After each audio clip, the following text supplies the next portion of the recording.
Good morning, good morning, good morning, good morning.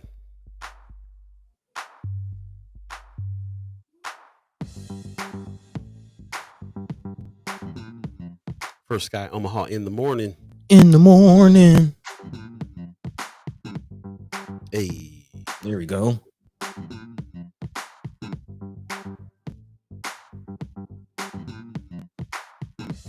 gonna get this sound right today. Yeah, man. Check. Is this thing on? Can you hear me? Check 1 2 1 2. Feel like I'm clipping like the clips. It's going down. In the Vatican. Yeah. Wednesday, September 17th, 2025. Fresh edition of First Sky Omaha in the morning. In the morning. Let's get those wins. What's going on, y'all? Welcome. Thank you for joining us this early on a Wednesday. Still feel like sound is off. Let us know how we're looking, how we're sounding. Yeah. How's the thing going? How you doing this morning? How you doing How's this it going? morning? Yeah, man. It's going good. Welcome back to a fresh edition. We have a special guest coming on in this morning. I don't know if you saw that yet, but finally gonna have Brother Paul Feilmann on. Hey, a pair of paws. Very shortly. Have a pair of Pauls on the show today. Yeah, man. That's right. So I appreciate you guys joining us, and it'll be very, very interesting to finally talk to him. He's gonna be out in the field. As you know, he's got a protest going on at the governor's mansion.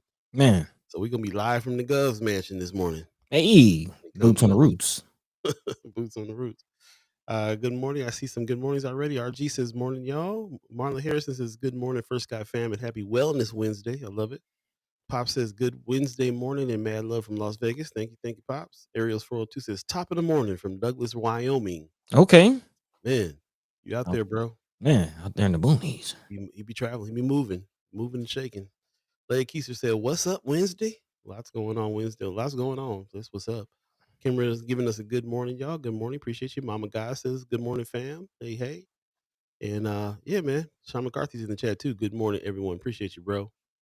Marlon Harrison said also Bud Crawford celebration will take place on Saturday, September 27th. More details coming soon. Celebration. Some breaking news from Marlon Harrison. Appreciate you, bro. Yeah. Shout out Sister Raquel Henderson. Apparently she's the point of contact for the mayor's office and you know, doing the community. Oh yeah. Man. It's about to go down, man, doing the community liaison thing. So yes, celebration. Speaking of celebrations and speaking of Bud Crawford, man, shout out to Channel 3 for doing this story on the band, man. The all the brothers on the South Side got together. Bud's childhood friend, and you didn't realize it, but that was a mariachi band. That was like a band of a bunch of mariachi players from South Omaha that he walked out to when he did his fight. Man. So that was awesome. He was already cool for doing this, around this, what is it, Mexican Independence Day happening. So and a lot of people, even Buddy was like, yeah, I thought that was Canelo's people. Man, no, Bud brought them out from South Omaha, Man. and walked out to that music. That's just the solidarity between North and South, man. East Side Rider, as far as I'm concerned. Yeah, and I forgot So Cold Steven Nelson custom made those shorts with the Mexican flag colors with the red and green, and yeah. Oh man, that's respect. I love it, man. That's what's up. South Side in the house, man. Judy Prinzer says rain greeted us this morning. Yeah, man, it's pretty rainy out here this morning for sure. It's supposed to be kind of thunderstorming all afternoon, in and out. So be prepared for that today if you're in the Omaha, Nebraska area. Yep, showers on the forecast. Also, RG says Paul Feilmann spent more time at the governor's mansion than Pete Ricketts did. Applying that pressure, man. Hilarious. Well, anyway, I really appreciate everybody coming out. See Anthony Rogers right in the chat, man. You still overseas, bro? You still out of the country? He said, "Dang, did the champ charter a flight for them or something?" That's a lot of brothers in that band, for real. Yeah, I don't know the details on that, but they got together and came out, and it's interesting that Channel 3 story they did on them. A bunch of people from the South Side came out just to watch them get interviewed, because that's kind of heavy hitters they are on the South Side. So. Pretty dope. I know, Kimmer, you must be proud. That's Southside pride. Southside Pride. It's going down. East Side. That's what we learned from Kimra. Ain't There about you North go. and South all the time. It's about East Side. We have specific needs in both areas, but the solidarity is what we're really looking for. So, speaking of solidarity, that's why we're here. Again, appreciate all of you that have joined us this morning. Do us a favor and share the show. If you're on Facebook, especially, share the link. If you're on YouTube, like and subscribe, all that good stuff. In the meantime, between time, okay, so my mic could be increased. I'm still low. Man, feels like I'm hot on this side. Appreciate you, Judy. Maybe just a tinge. Okay. Touch it up just a tinch. Yeah. Got Linda in the chat. Good morning. Appreciate you coming on in. Yeah, I was just getting ready to ask Buddy, how you feeling, bro? What you doing? Man, I'm good. I'm good. Yeah, I'm doing all right, man. Kind of, in the thick of the news and just kind of sorting through my emotions. Of course, we'll talk about the situation that happened in Mississippi, and yeah, a few other things. So yeah, I'm just hearing it, man. I am feeling good overall, man. Life is all right. Baby's in school, doing good. Good. Yeah, Glad to hear yeah, that. yeah. Everything is everything, man. Just keeping on with the mission. That's all. That's all. How about yourself, man? Yeah, same. A lot of moving around, transitions and stuff happening.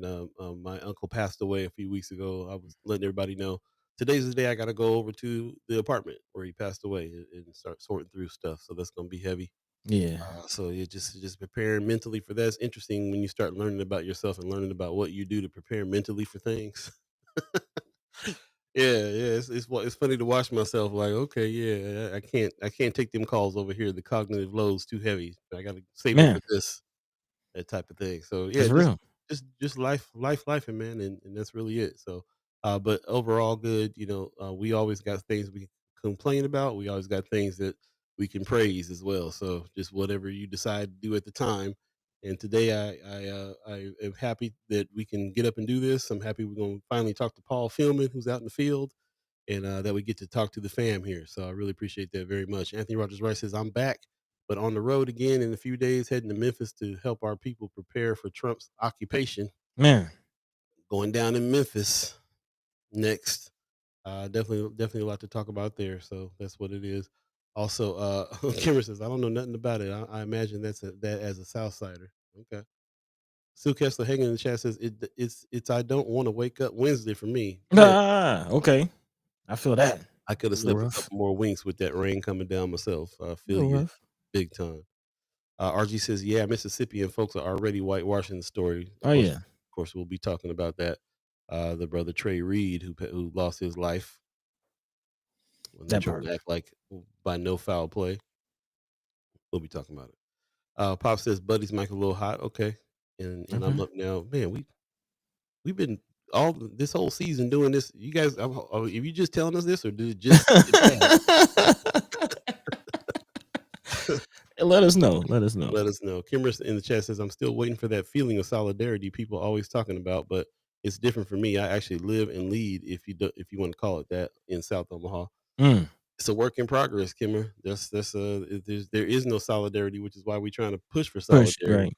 Right. Right. So I feel you over there. I feel your pain over there. I'm learning a lot about the lack of solidarity from you being over there doing what you're doing. So shout out to you for doing what you're doing for real. She says one day people will be ready for a real discussion about real solidarity. And I hope they do it right here, First Guy Omaha. Hey, there you go. There you go. Appreciate you guys coming on in. It is 7:09 already. If you're just joining us, we're just getting the show started. We'll talk a little bit about some of the things that are happening. Not top headlines. What am I looking at? Community updates today. There we I go. got a few of those. Our own chat, one of our chat chimers, one of the friends of First Guy Omaha, Christy Nora, is running legislature District 12. She went ahead and Hey, threw her hat in the ring, so that's what's up. Appreciate you. Congratulations on that for sure, for sure. Also, we unfortunately have to put out that there's a young lady missing. This happened the other day too. We did not do that because we were trying to get some more details first. But I've been seeing this all around. Yet we still need to talk to the people who are involved. This is like Mhm. family Yep. involved as well. But Nadia Thomas is missing. Her purse was found in a field by the Los Diablos Motorcycle Club and delivered to me today. Talking about this brother Kivis Baga, who is your cousin, who was on the show Yeah. just recently. So if you see her, contact me ASAP. And I started seeing some more people start putting that out. So be on the lookout and let's pass this information around, see what we can do. Yeah. Find this young lady. Okay. Uh, Kimmer mhm. with an update saying she has been found. So thank you. Thank you. Oh, just like that. That's what's up. Okay, appreciate it. Thank you, thank you. I hope everything is okay. Yeah, nice. Okay, that'll work. Appreciate that very much. Also in the chat, also before we really get moving out here, of course, Lanes of Change has dropped. We've been talking about this for a while. We got an intro over on YouTube. If you haven't seen it yet, please go to First Guy Omaha's YouTube page. Hey. Check out the intro for Lanes of Change. Give it a like and hit that bell so you can get ready for more of these videos to drop on this particular subject. And then also, we're starting our first emails out to the guests that we're trying to bring over here to Fun Fest, First Sky Omaha Fun Fest. The fundraiser and celebration is going down October 18th. For those that won't be able to make it, we definitely have a page that we're putting up for donations. We're trying to raise some money around this time for us to continue doing the show. And also, this is not just a fundraiser, but it's also a celebration of all of the news gang activity that goes on. Everybody who's in this field of that we call, information dissemination. Mm-hmm. And this shout out to everybody who's all about the fourth estate, keeping people who are in power checked like they should be by the fourth estate. So we'll have a little celebration and award ceremony for people there as well. This is Saturday, October 18th at 5:30. More information coming soon, and more invites going out. So look in your email box for that, and we'll talk more about that as we go along. We actually are coming up with a new theme for this year, for this first one, the inaugural. So we'll be talking about it as we go, and we appreciate that. The other day, we talked a little bit about some more history making things that happened, and we didn't talk about it too much, but I just wanted to Yeah. officially give a shout out to Clips and John Legend, and also Pharrell was out there too, performing they performed on at the Vatican.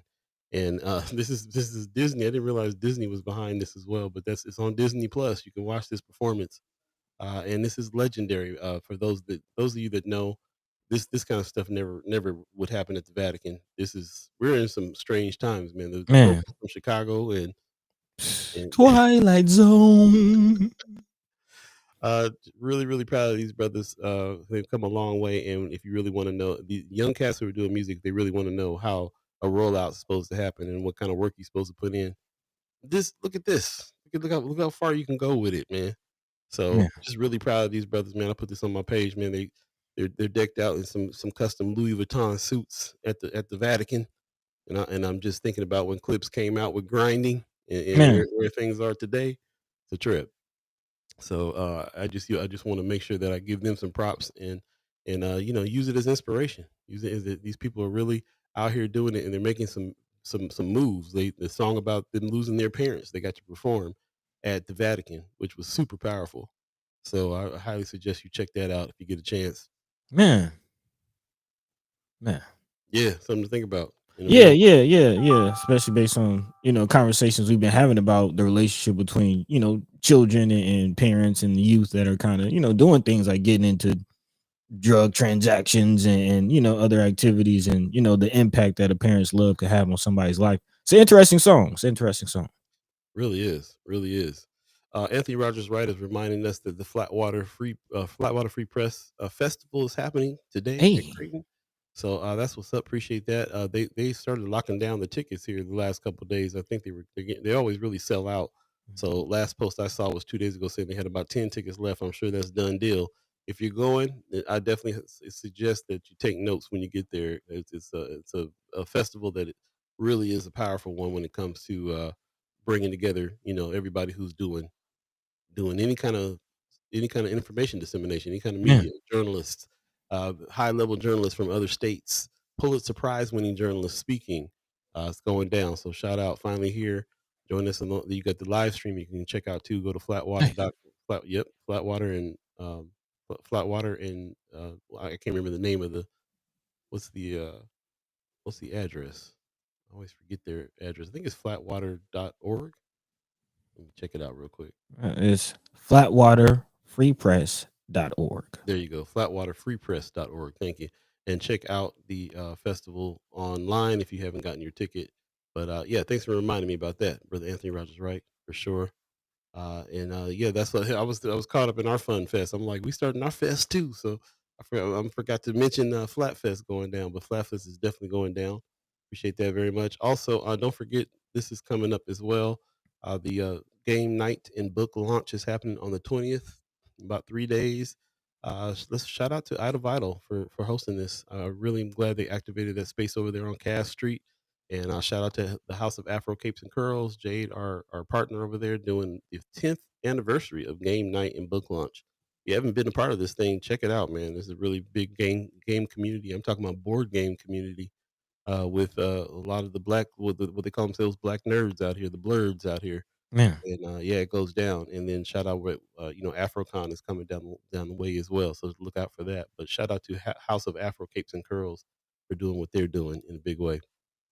And also, uh, actually, I'm going to save some of these for a little later on in the show because we're going to have a special guest coming up here pretty soon. I want to go ahead Mhm. and jump into what we're going to talk about today. So I'm going to pass it over to Buddy. What's the thread today, Buddy? How you feeling?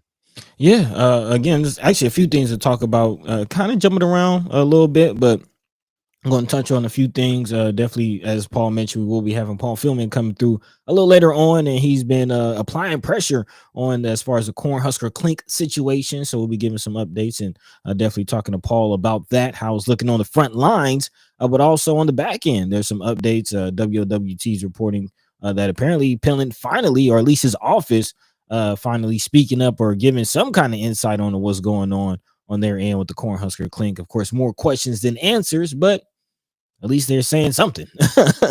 So we'll dive into that. Also, definitely looking into a report from Flatwater. Speaking of Flatwater, they actually reported late last month on kind of the situation inside, several inmates losing their life. There's actually some investigations going on as far as emergency responses. Again, reminding everybody as much as we can, the most overcrowded prison system in the country. Again, a federal overcrowding emergency. And now with this Cornhusker Clink, is going to get even more overcrowded. But again, what is the reality? What does that mean? What impact does that have on life of our incarcerated brothers and sisters? So definitely going to be talking about some of that. Of course, as we mentioned earlier on the national tip, there's some things still popping up about Charlie Kirk, and of course, I want to juxtapose that. Again, we're talking about our 7 lanes of change. One of those lanes is strategic communication, and I wonder what the strategy is, and how Charlie Kirk is being reported versus how brother Trey is being reported. Again, the young man that lost his life was lynched. Let's just call it what it is. Brother was lynched at Delta State University in Mississippi. Of course, there's early reports that there's no foul play suspected, quote unquote. But yeah, we'll get into the details of that a little later on. And really, again, draw the thread as you will. Again, there's a sickness kind of moving its way through this country, and we're seeing it pop up in various areas. But it's the same sickness, man. It's the same sickness. So again, we'll talk about all that and more. But want to give time and prepare for our guests to come through. Again, Paul Feilmann pulling up. So if you don't, if you're not don't know about this brother and his story, definitely stay tuned. And if you do, and if you have some questions, feel free to drop those into the chat. As always, let your mind be free, let your voice be heard. In the meantime, between time, Paul B. Yo, yo. What's the word? Excuse me, 7:18 right now. If you believe in the concept of time, ooh, I gotta wake up. Man, Gotta need wake some, need up. some drunk ship. Let me take a sip on the break. We'll take a quick break and come right back and jump into some stories. Thanks for joining us again. You're listening to First Sky Omaha in the morning. In the morning. All Beee, Buddy the God. Hey.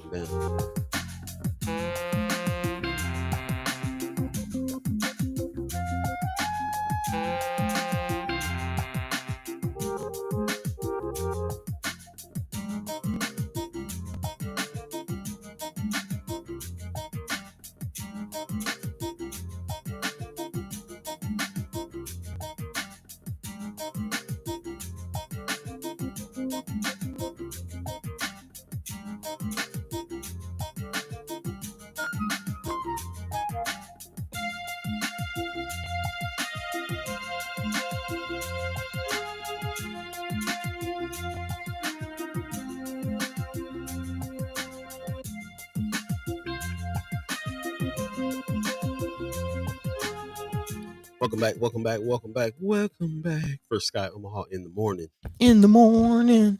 Paul B, Buddy the God. All of you chat chimers, ghost listeners, not radio listeners anymore. Man, Man, yeah. that's crazy how that sticks. Yeah. Might I be a have to go sign. back. We need to get back to radio too. Hmm. Well, I might like doing that. Uh, all of you, thanks for joining us again. Share the show if you get a chance. I'm seeing you guys in the chat going off. I appreciate that. Anthony Rogers Wright says I'll take the video for sure.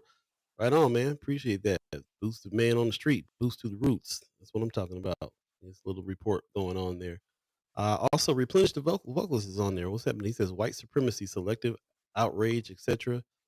Yeah, man. Shaking my head too, bro. This is very, very disheartening. I feel you on that, buddy. When you said earlier, like you trying to sort through your feelings on what's happening. I went back and tried to look a few times about how many times somebody has been lynched in recent years. This has actually been some reports of this in the past 5 or 6 years of some other lynchings. I even remember one time on the show talking about this happening modern day now, and this is but this one happening is in the midst of everything that's going on, and really the context of everything that's happening around this particular lynching is making this a huge deal, and I'm glad that we're talking about it as opposed to what all the other news outlets are talking about. I couldn't get away from it this morning about this Charlie Kirk situation and everything that's going on behind that, and the shooter and the shooter's lover at home, and all the mess that they're gonna keep on talking about with this.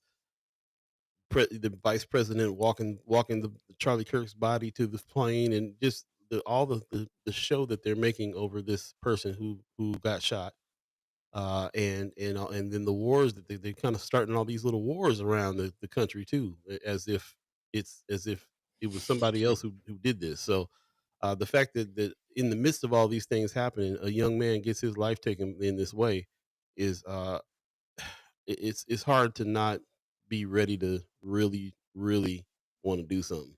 I'm just the for sorting through my feelings.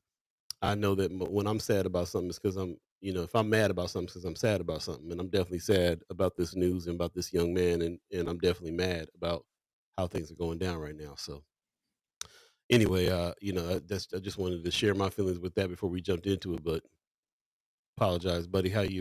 Where you want to start on that one?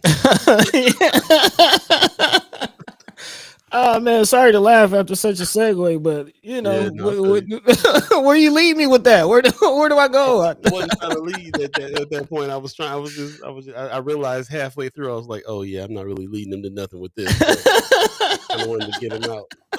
Yeah, I had a flow of the conversation set up, but that's okay. It's live. Jump to it. Definitely come back to this for sure.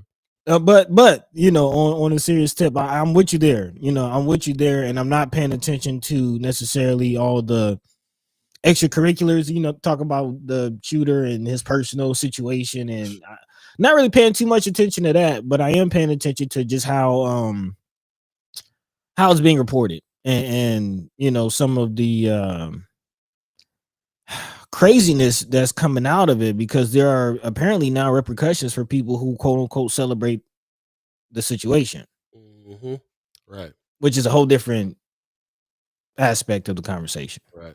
Whole different aspect of the conversation. And I do, I want to set this up in respect. I don't want to get too deep into it because we do have our special guest coming up pretty soon. So before we get to that point, let's talk about this prison situation, which is the other side of it. I mentioned earlier in the show this sickness that's making its way through the country, and I guess that's really where I'll pick it up. Paul, to your point, like this, like you said, these mini wars that are starting and these incidents. Again, as I'm learning and continuing to just how my mind is shaping when we're looking at all this, finding a thread and a connection. And again, I'm seeing, about a situation, a school shooting in Colorado, and how, white supremacist ideology is being found on the shooter's social media sites, and just what some of these things mean and how some people might be responding to what we're seeing in the news and how the news is being reported and just the narrative that's being painted. And I am paying attention to that and trying to acknowledge it, call it for what it is, while also, steering the narrative in a different direction. So I'll start with this Cornhusker Clink situation, because again, that is where our guest is connected, and that is a great entry point to this whole conversation. I've said it many times on the show that the modern day prison system is the modern day slavery system. It's one and the same. One and the same. And I would definitely love to get Paul's perspective, brother Paul Feilmann, on that, because he's one of the front lines in many areas. Again, on both sides, not just state correctional situations, but what's going on federally with this ICE situation. Again, big shout out to Paul, who's been on the front lines applying pressure. And WLWT is reporting last month there was a public records request that was actually filed by Channel 6 WLWT related to the facility dubbed Cornhusker Clink, trying to get some type of information. Again, everybody's trying to get answers, whether it's the legislature or the news outlets or just the general public, trying to find out what's going on and why more so it's going on as far as this Cornhusker Clink situation. And apparently, it's been very quiet up until now. A headline reads from the article: Pillen's office says most documents on Nebraska ICE facility can't be released. And that's the first thing that they're saying, is that we can't say anything. So again, it's very frustrating what's happening with this situation. Earlier this month, of course, Pillen's office provided written answers to questions submitted by a group of 13 senators, but the governor's office later declined to participate in a study looking at the potential building code issues. Of course, that a hearing that went down on Friday. But again, the final results, or excuse me, the first results of that request came back with very little information as far as this public records request from Channel 3. And here we are. Trying to figure out exactly what's going on. I think Brother Anthony Rogers' right sentiment from last episode is holding true, as far as really ultimately it's going to have to make its way to the courts. So again, big shout out to Paul Feilmann for really kind of giving the people the most that they can do, which is apply pressure, continue to call the governor's office, continue to ask for these questions. And man, ACLU, where you at? I was gonna say, man, ACLU is out there. I was actually looking at the ACLU page today, and they had put some posts up, and they've been following this. They actually went out there and talked to Paul Feilmann, Mm-hmm. and they had a post where they said we caught up with Paul in front of the governor's mansion. So it would be a great question, and we should really try to get them on to talk about exactly what they can do. But they put some photos out about some of the people that are out there besides Paul, that are also, we spoke about it before. There's so many different groups that are coming together. When a bunch of different groups in Nebraska come together for something, then it's huge. Excuse me. And so I pulled a couple photos from their page, and it'd be a very interesting question to find out exactly what the ACLU is up to as well. But also, what's really striking me about what's happening too is a lot of the information that we're getting from Paul, from people like Paul, people like the ACLU, because of this very reason. Even WOWT was, put in a request for information, couldn't get any.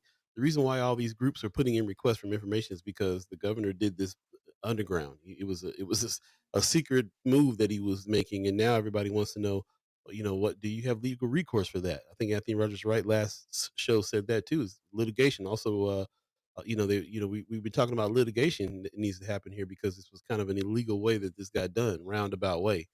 And so, the fact that everybody is trying to now find out exactly what got done, news outlets, like we say, the soldiers of the fourth estate that's trying to make sure that the powers that be get held accountable. This is how you ask for requests for information. You want to know exactly what happened. You need them to say it. They need them to tell us. They didn't show up to the meeting when everybody got together to have that meeting the other day. And Pillen and his camp did not show up when the public was there trying to speak out, trying to find out what was happening and trying to shut it down. So it's really interesting, the route that everybody has to go. And I just want to give Paul Feilmann some props, not just for doing what he's doing out there protesting, but also the news gathering that he's doing. Mm-hmm. It's Mm-hmm. it's what we always talk about. Journalism is activism. It's news gathering. You also are sometimes the one on the front line that has the information, because because they're trying to be hush hush about it. So the fact that he was been a part of not just the protest but also the news gathering really makes him news gang. Yeah. As a matter of fact, he's in the chat right now. We're going to go ahead and bring him in. We're live from the governor's mansion because of this man. Shout out Paul Feilmann in the house. What's up, man? Hey, good morning. Can you hear me okay? Loud and Yes, we clear, can. man. Great. Trying to turn my camera, but I don't think I can, so I'm going to just do this. Yep, Hey, there that's you go. perfect. Those That'll are work. the women that I'm starting to work on getting attention drawn to. We were communicating yesterday with numerous advocacy groups. These women are being held in detention at the North Platte, some kind of jail facility in North Platte. They've been there for a couple months. They were taken out of um, the Glen Valley packing house. Mhm. ACLU has been able to get about 4 of them out, There you go. but the rest are pretty well locked down there. The 4 that got out had been in this country for 20 years or more working, and all of these are women, mothers, sisters. Um, Roger Garcia, the county commissioner board president, said that he's got a relative in this group, Mm. and there's no one's really talking about them. It's so traumatic. The legal staff told my connections yesterday that they can't even see their family because it's too traumatic. They're doing video conferencing because it's too upsetting for their family to try and see them or for them to see their family right now. And the Catholic Church has got a really strong position on uh, providing a pathway to citizenship, especially for people that are undocumented that have been here working for a long time and so forth. So these folks can't continue to just live out there like this. They've been there for 2 months, and it's just not acceptable. And that's kind of, I'm shifting some of the focus from the Cornhusker Clink to these folks, because these are the folks that will be in the Cornhusker Clink if it gets built. And so it's Mm. kind of, it all kind of dovetails together. So Yeah. Man, man, And they picked all those women up from Glen the Valley. packing houses and stuff, Yep. right? yeah, that was the Glen Valley packing house that I was in the meeting with Douglas County Board, had a meeting. Actually, now if you don't, I don't know if the timing sounds swirly or not, but 12 hours after a black Democratic mayor was sworn in, the federal government sent ICE into South Omaha to take these people out of South Omaha. I Mm. mean, something to be said about the timing. I do believe in the coincidence of the Yeah. timing. That is something else. I think they had it planned. They were gonna, I feel like our particular governor was already on board with this, and as soon as they did it in L.A., he was already going to do it. But yeah, the timing is very interesting. Coming in right after Mary Ewing comes in, so yes, man. I appreciate you bringing that out. I really appreciate you tying that together too. You know what's already happened and what's going on with this Cornhusker Clink situation. Give us a little, just a little update. First of all, on your efforts. We know that you've been out there heading up the protest out there at the governor's mansion, and you got your signs out. We can see the signs, and we really appreciate you being out there, doing what you're doing. Give us a little update on what's happening out there. How long have you been there? How many people have showed up? What's been going on? Yeah, this is about the 3rd week. And I talk to people every day. Like, this is kind of why I'm working on, there's a link I just posted on on your page that takes you to an ACLU video of the governor. Hmm. And he talks about, he's really clear about how many people in Nebraska are Latino immigrants. He talks about 250,000 or plus. And he said that majority of them have been here 10, 20, 30 years working. He says it right in his video. And then they asked him it was a national podcast these excerpts were taken from. And they asked him, how do you feel about the whole situation with, the deportations and everything? And he said that's not his lane, that's the federal government. So he's just basically washing his hands of the fact that there's 250,000 Latino immigrants who are now living under the threat of deportation. If you're going to say if you got 1 or 2% of those people are undocumented, apparently what they're saying is they're going to try and find them. Well, how are you going to find 2,500 people amongst a quarter million people in the state? Well, you're going to go door to door like the SS did in Germany when my dad was growing up. My dad grew up in Germany in the 30s, and they had to leave because his dad's company was taken. They walked in one day and just took his company. They had to get out of Germany before worse things happened. Mm. Uh, and it just, I've got diaries that were written about those times. I've talked to my dad, and the community didn't do anything when the SS troops came into the cities and took the properties, and the community even turned against some of a lot of the people that the property was being taken from, and then those folks, a lot of them ended up in the concentration camps. And it's just, the parallels are really, really, I'm not the brightest guy in the world, but I can figure this shit out. It's not that hard. And people always say, well, what would you have done if you were back then? Well, it's not back then anymore. It's now. And what are you doing? So, and people don't know this stuff. And that's the reason I do what I do, is because if I find stuff out that's just like over the top, I mean, really 70, those pictures of those women. And I've talked to, I talked to Councilman, County Commissioner Garcia by email last week, trying to figure out the way to get these women back closer to home. He said no, because what'll happen if there's any kind of facility in the Omaha area that they contract with, they'd have to contract with ICE to have a facility to put them in. And once they do that, the reason they're in North Platte is there's no facility, and ICE could then start doing their raids in South Omaha. So they have to just basically keep the women out in North Platte.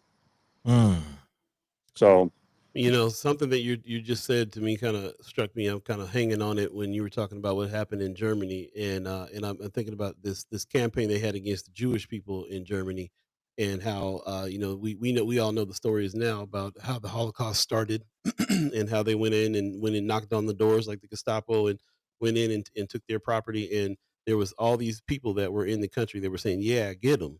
And that's what's striking me right now, is there's so many people in our country that are saying, we're behind you going and deporting these people, in the same exact way.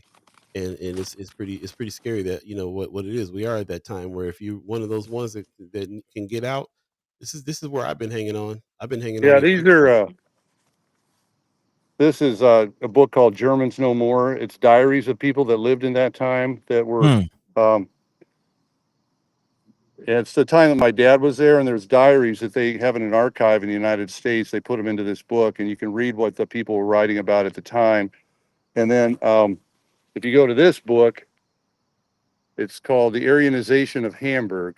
And if you look in the index in the orange, you can look close, probably can't read it, but it says Barrington Feilmann. That was my dad's company, my grandfather's company. So it's like, it's like, just you were firsthand, yeah. It's just this idea that we can just take, there's people that pulled up yesterday. One lady pulled up yesterday. I talked to all kinds of people. A lady just stopped here this morning and said she's seen my sign out here every day and wanted to stop and say hi, say she was supportive, and she wouldn't tell me what department of government she works in. But people talk to me all the time. Yesterday, a lady pulled up, and she said that she really appreciates what I'm doing, and she goes to a Latino or Hispanic church, and people aren't going to church. I talked to somebody else yesterday that said people won't even go to the grocery store. They have to send like one family member to do all the grocery shopping, and they have to be clandestine about it. So by housing these 75 women out there, what's the message? The rest of the community doesn't even really know about it or pay attention to it. Right. I mean, the Cornhusker Clink was really debated heavily on Friday. And then I was like, once I realized that these women aren't getting out and they can't even see their family, I figured that out on Monday or Tuesday, because ACLU and Appleseed, there's a woman at Appleseed that's really on top of this stuff. She and I had a long talk yesterday, and she agrees we just can't let this continue. So she's reaching out to the Catholic Church. I reached out to Preston Love yesterday. He's going to be communicating with the churches up in North Omaha. There's a whole bunch of networks up there. He's willing to let us use his bus if we want to take faith leaders or other community leaders out to North Platte and do some kind of thing out there. But I think I'd like to see a small group of, there goes the governor now, probably. I do know that when I'm here, he sees me every day. Nice. To his chagrin. And people say, does the governor ever come out and talk to you? Yeah, not so much. No, he's not talking to anybody. He's on radio silence right now. Well, if you watch his video, though, he does have some compassion and understanding of the value of these immigrants in our state. I don't think the farmers and the rural people and other people in the state have ever, said, look, we can't do this, because he would have to go in the face of ICE and Trump. Oh yeah. And that's going to take, the community's going to really have to provide a lot of. He was the only Republican governor in the country that went against Trump on the SNAP benefits. And, so he does have the ability to be somewhat compassionate and humanitarian, but you have to bring the right people to the table. Actually, I guess I found out yesterday that students had set up a tour. Some people helped students set up a tour, and they knew that the governor would meet with them. And that's when they talked about food insecurity. And that's when he changed his mind about the SNAP benefits. Interesting. But anyway, so I've been rambling. That's what I'm up to. It's all good information. Yeah, no, I appreciate it. And I wanted to ask about something you mentioned earlier, just kind of give more context. First of all, I appreciate you bringing our attention to the women, because the Cornhusker Clink, we've been talking about it, but it's empty right now. Again, we need to focus on where the people actually are and what the people are actually going through right now. And to that point, I know that ACLU has released, as you mentioned, about 4 people. But there are some undocumented individuals in there who aren't being released. And my question is, you had mentioned the immigration process and, this narrative that these people are sneaking into this country and trying to stay, clandestine and sneaking through the cracks. But these are people who are actually trying to go through the immigration process and dealing with the red tape. Is that correct? Or can you speak to that? Yeah, the Catholic Church, actually, people, they have actually written out a very, very clear 6-point immigration policy, and the point 3 in that is pathway to citizenship, and it talks about how you just need to work with the people that have been in a country for a set amount of time to help them find a pathway to citizenship. And it's very, it's based on humanitarian values, and it's spelled out really clearly with a lot of detail and information in there. So I've been trying to get people to look at that. If you just look at immigration reform under the Catholic Church, the 6-point plan will pop up. So that's kind of what we're trying to use as the model. I don't know I haven't seen another model that talks as clearly about the situation that we're dealing with in the state. We're talking about, the governor said 330,000 Latino immigrants in the state, and we're going to put them under the threat of deportation and their family members. And ICE is going to have to go, town to town, door to door. That kind of threat is just, that's some scary stuff. Yeah, you can't even stay in. You can't even. Yeah, it is. It's. Well, I mean, we've seen it before, like you're mentioning. I appreciate you giving us the context. Kimber said that in the chat too. Context. Now we see why you rock the way you do, Paul. So, just hearing about the diaries and stuff that you read and your family went through, what they went through, and you can see it happening now, and it makes it very, very important. Pops in the chat also says, Paul, I've been saying that for 7 to 8 years. Trump is emulating the actions of Hitler to turn the USA into his own dictatorship. He says also the rise and fall of the Third Reich, talking about another book as well. So this is really interesting what you're saying, and I appreciate you coming through there. Also, Tony Johnson in the chat got a question. What is the response you get from community organizations when discussing this, and are they mobilizing for this? Yes, they are, and that's what's really exciting. That's why I like doing what I do. In fact, the first week I was up here, I really came out here to see the lay of the land. I like to know who my allies are going to be. They had a big protest about 3 weeks ago in front of the governor's mansion, organization called Mothers and Others. They've been advocating for immigrant rights since the separation of families back in 2019. And they set up a protest, and there was over 150 people here. So I started collaborating with them. And then, in fact, it was funny because one day I was out here at the sign, and the director of that program, she's a private citizen like me, and she's retired. She's a retired pastor, actually. She came down and walked up to the sign, and we started talking. And then, this is totally coincidental, but Jason Whitmer from the ACLU walked up 5 minutes later. And then we had a discussion about how we were going to work on things. That's when we set up the the plan to have the press conference last Friday before the hearing. So people would show up, we'd have press coverage and then send people into the hearing. And then Appleseed is the lady there is the head of their immigration policy advocacy at Appleseed. She really has, oh, and I can't leave out Senator Juarez. My first week I was here, I came out, I go into the Capitol to use the restroom. Very nice restrooms if you're ever in the area. Um, and Cameron, the Capitol cat, just roamed by. He's over here too. He comes out wind, rain, or snow. But I came out of the Capitol about 4:30 in the afternoon. I was getting ready to pack up, and I looked down the street, and there's a little lady in front of my sign. And I'm like, oh, I don't know who this is going to be. But so I walked down. It was Senator Juarez. And she was reading my sign. I've got some information on there about the petition that was signed by only 18,000 people. Yeah. And, you know, the bishop from the Catholic Church stating that this is not okay to do this way. And she was reading it. And so we talked for a couple minutes, and then she had me stand in front of it. She took me a picture, and that's her profile picture on her Facebook page now. Nice. Nice.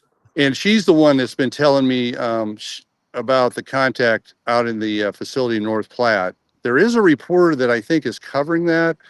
And I don't want to say her name, but I've been trying to communicate with her to see what's going on. And it's kind of radio silence sometimes. I never quite know how to read all that, but I just move on to the next person that might listen to me.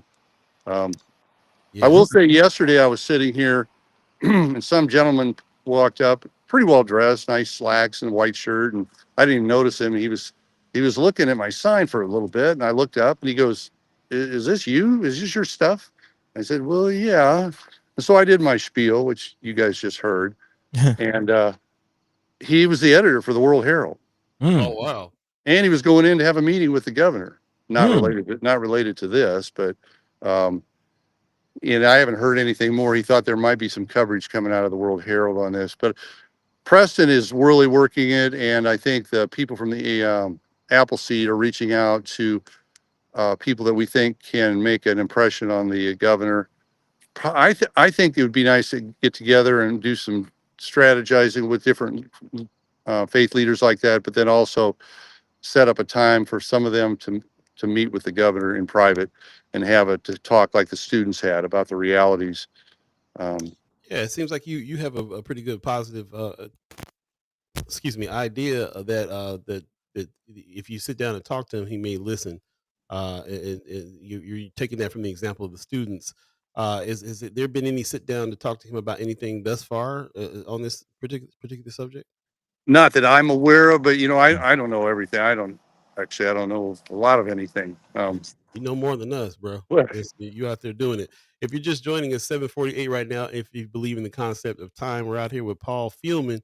He's man on the street right now in front of the governor's mansion, man. Boost to the Roots news gang out there giving us the information, and also to be an activist as well, protesting against this situation. You guys, I see you guys in the chat. Lavelle Wells in the chat says Paul for governor 2026. Hey. Also, Anthony Rogers Wright is bringing out a good point. He said the governor made a unilateral decision without the consent of the unicameral. When is this lawsuit being filed? For real, y'all. Appreciate the effort, but this will flame out soon. We need a plan. How do you feel about needing a plan and what that plan ought to be? You know, the being on this corner it's like my office with good exposure, and I always say the coffee's always on. And but I talk regularly to the ACLU lobbyist Spike Eichholz, who I've worked with since the Ernie Chamber days on solitary confinement reform, criminal justice reform. He's always been lobbying, and I know him real well. And he stops by and he's talked to me a few times about all the strategies they're working on legally. So they're working, the ACLU and he are working on those issues. I don't know anybody if anybody else wants to throw their hat in the ring in terms of helping out, contact ACLU and they'll connect you with the group that's doing the legal stuff. I know that they're the ones that did the lawsuit against the Department of Corrections, class action lawsuit on the overcrowding.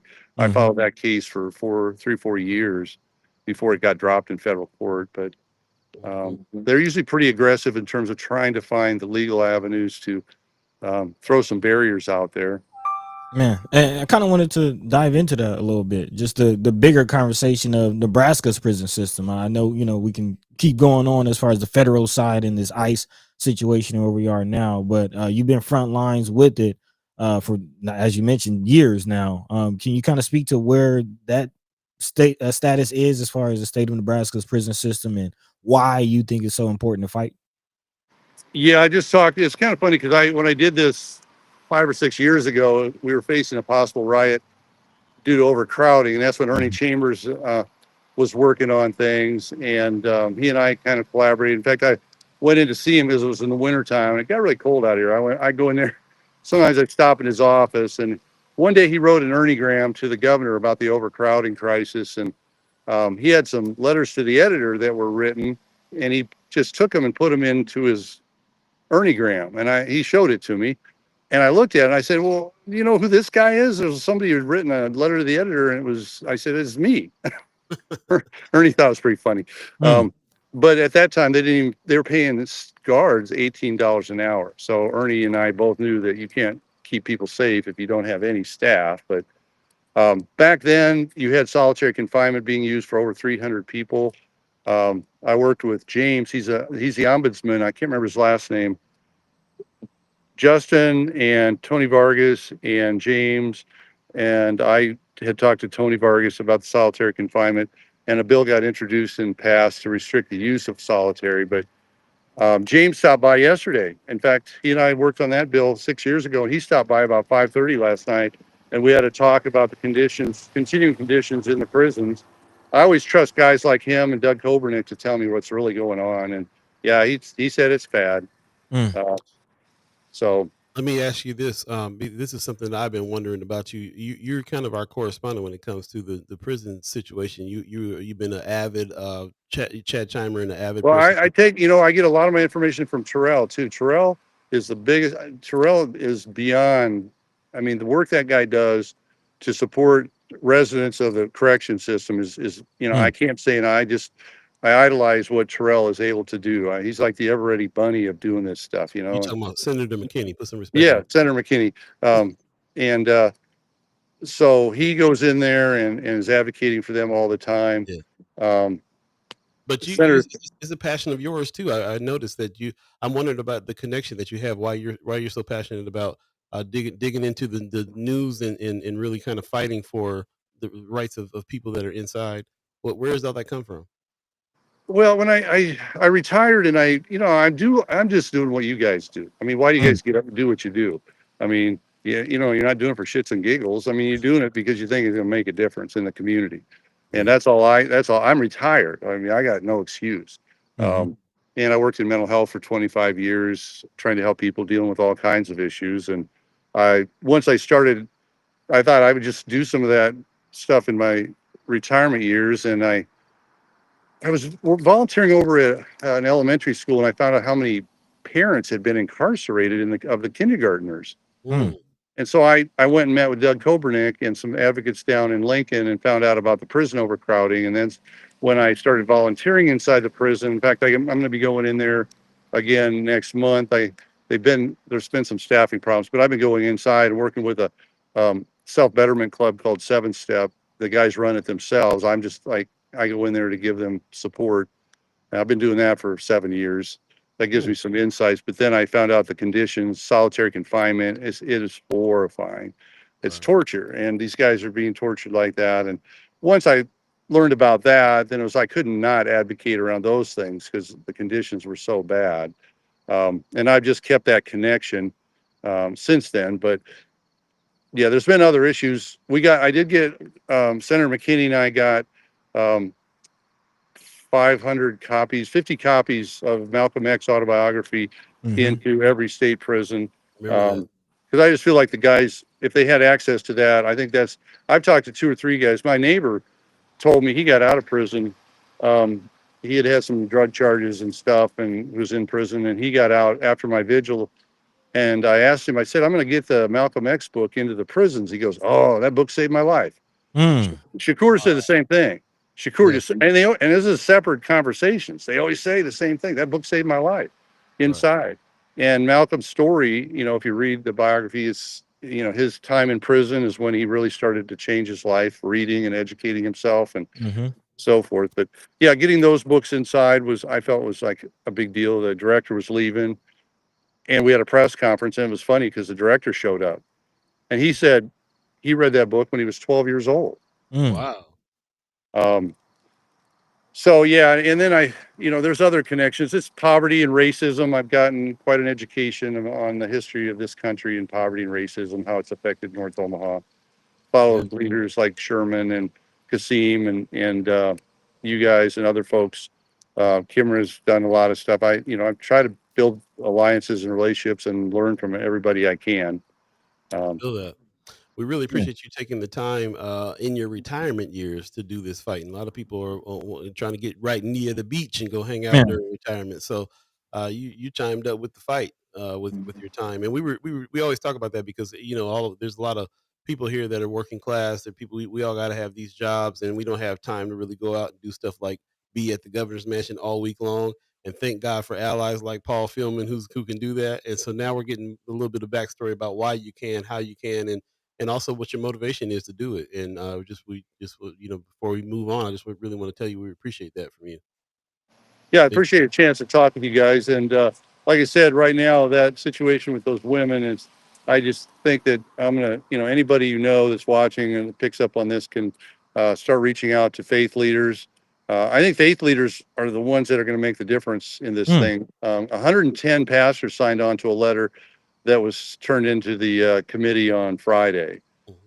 So there's some, and I think the governor will listen more to faith leaders than he will to politicians. Yeah, I think that probably holds a lot of weight. I calls himself a Christian, so I definitely think that that's part of that. And also, they represent tens of thousands of people. Those faith leaders. Yeah. So you can't ignore them. Well, people can't go to church because they're afraid that the guy passing the plate's going to be an ICE agent. It's like, really? Come on, people. It's like, God dang it. This is not the way we do Nebraska nice. And the governor's got a chance to take the lead because this whole state is supported by immigrant labor, out in the farms, out in the packing houses, pilling farms. You think that he would see that and be willing to do something, but he's going to have to go against the grain seriously against Kristi Noem and you see what's going on all over the country. These guys show up with their masks on. They're serious. Oh yeah. And the point that we heard from Senator McKinney about, I don't know if it's Pillen directly or Pillen's administration, but somebody from Nebraska calling the state or the federal government and not the other way around as far as the federal government, petitioning Nebraska for this. It is kind of a cause for concern, if I'm being honest. Yeah. Do you think, as far as your plan, how long do you plan on staying out there? Is there a threshold or a mark that you hope to achieve while you're out there? What's the plan moving forward? Yeah. I'm going to take a week off. My wife survived pancreatic cancer and we're blessed. And I try and get her out of town so we can decompress. I always say the only person that can fire me is my wife. Sounds about right.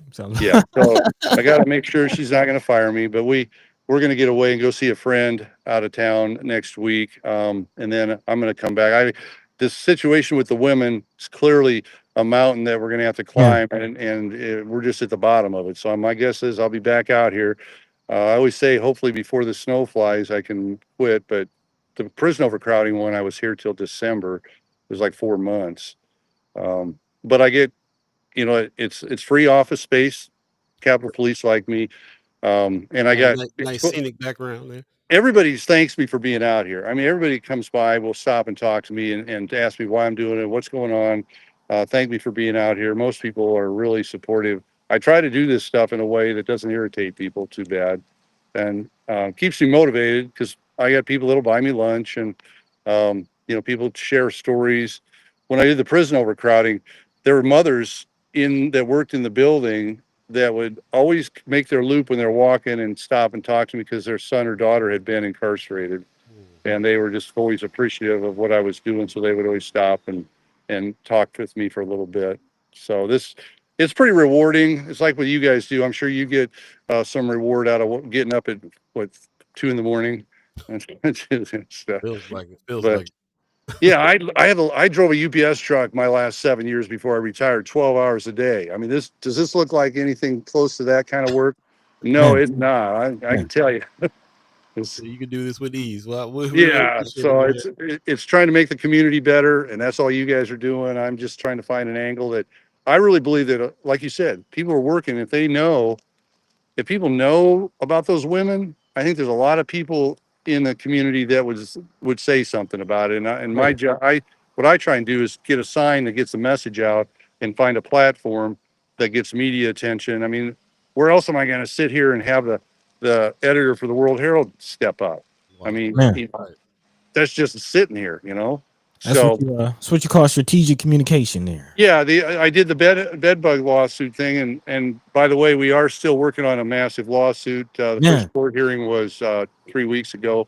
Justin Wayne um, and 2 lawyers from Des Moines.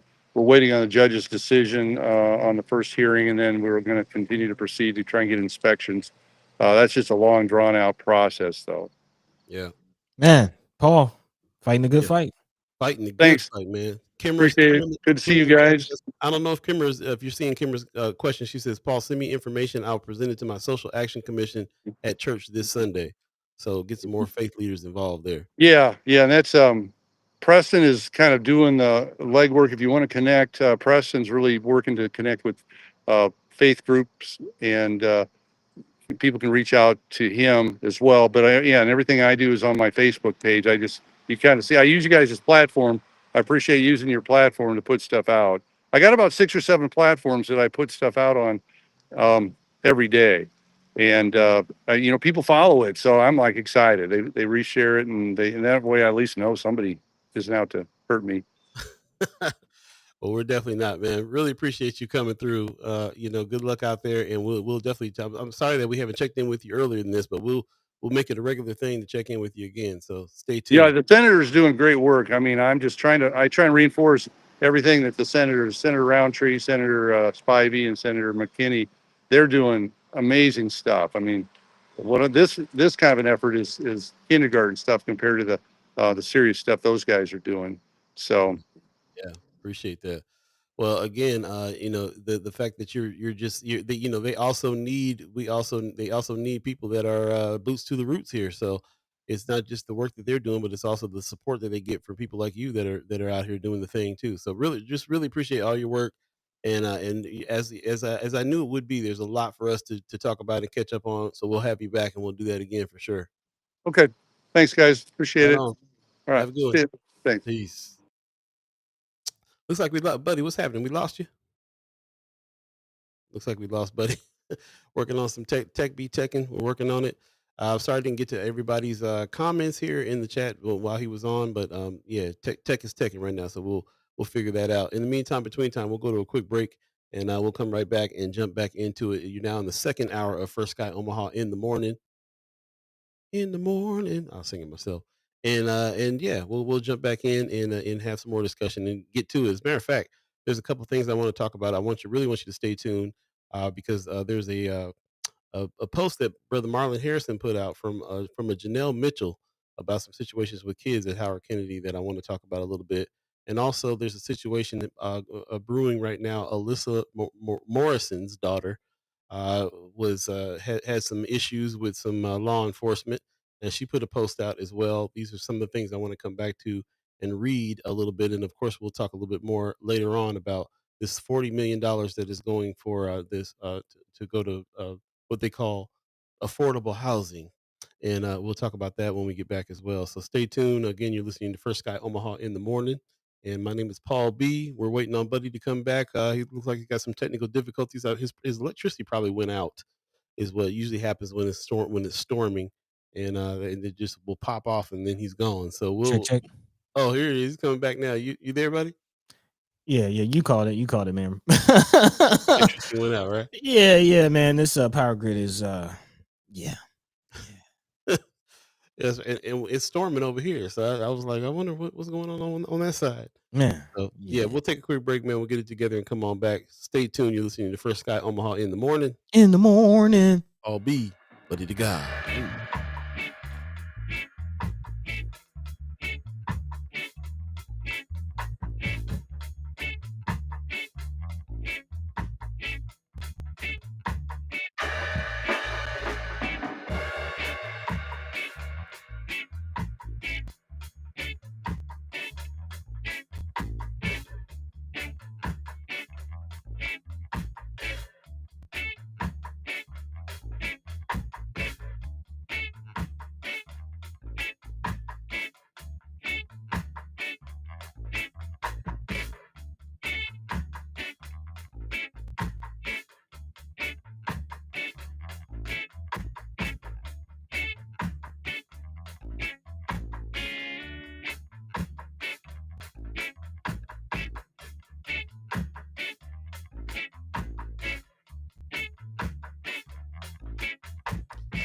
Welcome back, welcome back, welcome back, welcome back. First Sky Omaha in the morning. In the morning. All Beee, buddy to God. Hey. He's back.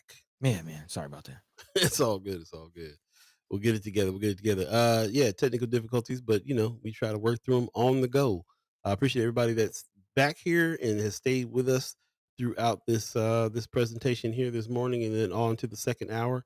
We'll definitely continue the conversation, and really appreciate that. Anthony Rogers Rice says the only issue with appealing to the conscience of your oppressor is assuming your oppressor has a conscience. Man, Kwame Toure said that. That's what's up. Very true. Very true. Definitely got to figure out how to work with who is in power the best we can as well. And sometimes those things does work. Sometimes there's things that may not be conscious. It may be like this is how this is affecting my family, and that's kind of the reason why they pay attention to some things. So you Oh never yeah. know. Oh yeah. Never know. Yep. But anyway, we're back. How you feeling over there, buddy? What's going on? Yeah, I'm all right, man. Definitely appreciated that conversation with Paul Feilmann. Hopefully everyone enjoyed that. Man, a lot of thoughts coming from that.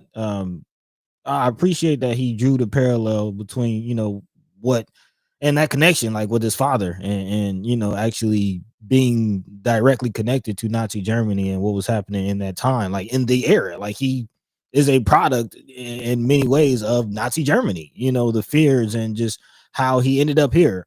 And the connections that just all the parallels between what's going on now and then. We talk about the lanes of change and the whole idea, a concept of the lanes of change is to flip, this the highway and how these highways throughout the country go through predominantly black and impoverished communities. North Omaha being one of those. That is a direct result of German military planning as far as the whole highway system and how a city can be surrounded and blocked off, and bridges can, like how a military can move through a city if needed based on how the highway system is developed. Wow. You didn't know that? Yeah, I think I did a long time ago, but yeah, it's definitely escaped my consciousness recently. But yeah, that is something that I remember learning about at one point. They can block entrances, exits. They can cordon off cities. The bridges are a huge part of that as well. Makes sense. Yeah, Makes sense that they use that tactic to break up black neighborhoods as well. 75 freeway. I mean, they're called the ghettos, right? Mm, Oh, okay. Do we need to talk about Cop City? mm. We definitely do at some point. We got to get to Cop City for real, for real. Yeah, man. So again, all those things are definitely connected. It's the same sickness. It's in reality, it's the same sickness. Like the white supremacy, Gestapo, Aryan, like that whole ideology is something that's very pervasive, and this whole Charlie Kirk situation and what's going on, the national conversation is a product of that sickness making its way through this country. And it's not lost upon me that Nebraska has still some of the most active hate groups in the country for the FBI. For real. So yeah, that's where my mind is. That's kind of where my mind is. A big shout out to Paul for the work that he's doing, reminding us of what's going on. And I almost forgot he was involved in so much, completely forgot about the OHA situation and the housing situation, which is very interesting as well. So man, as a matter of fact, RG, even in the chat, RG said, yeah, Paul was doing governor's mansion stands going back to 2015-16 for prison reform. We know Man, that he was out there during 2020 Freedom Summer situation as well, and now here's 2025. He's back, so yeah, he's gonna be around the mansion more than the governors are around that mansion at some point. So appreciate all the work that he's doing. I see that too. I didn't get a chance to say that to him while he was here. Wanda Lewis says, "Thank you for the work you're doing on behalf of the people. Also, we appreciate your time, effort, and dedication." Yeah, we definitely feel the same way for sure. Tony Johnson asking, "How do we buy Paul a lunch or a coffee for his efforts?" I would suggest you just go ahead and buy it and take it down to him. I think the reason why he's posted up in front of the governor's mansion is because he really wants to have people come by and talk about it. And the best way to do that is, he's going to be down there like a job. He's down there 8 hours a day, 5 days a week, and he's been down there for 3 weeks. man, So anytime you want to pop up at the at his quote unquote office, like he says, he got his office out there. When he called this morning to set up, man, he goes, I'm here early. It's still dark, but I got my parking spot, so I'm good. I'm happy about that, and I just beat the rain. I put the sign up, and I beat the rain. So he's like, it's gonna be a good day at the office today. So I was tripping on that, but shout out to him. Shout out to you, Tony Johnson. You want to hook him up? Bring something out there to the governor's mansion. You'd be glad to have the company there. yeah, Yep. Also, Anthony Rogers Rice says the psychopathology of white supremacy is an epidemic for sure, and that is really the basis of where all these things are coming from. And in this, and everything that we talk about is steeped in this. And we've never really seen a time where I can't really say we never really seen a time because history repeats. It's a lot of this is feeling like the slavery days, the Jim Crow days, and everything else in a big way. So every 60 years. there it is. Let's move on. It is 8:12 right now. If you believe in the concept of time, I just wanted to give a shout out to a couple more things that's going on. This Women of Color in Tech is happening September Nice. 17th, which is today, from 4 to 6 p.m. From pivot to progress, creating community through mentorship and meaningful career moves. This is a pretty huge deal right here. There's a lot of companies and women that are doing stuff in tech. I see Tiffany Gamble up at the top there, Gamble Tech Firm, who is a person that we know about in the community that's been doing some really great work.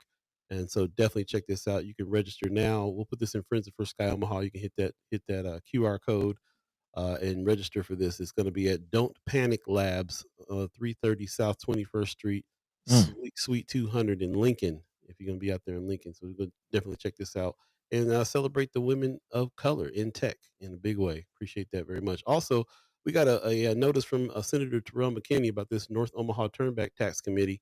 Matter of fact, he said a few things about that. He said that I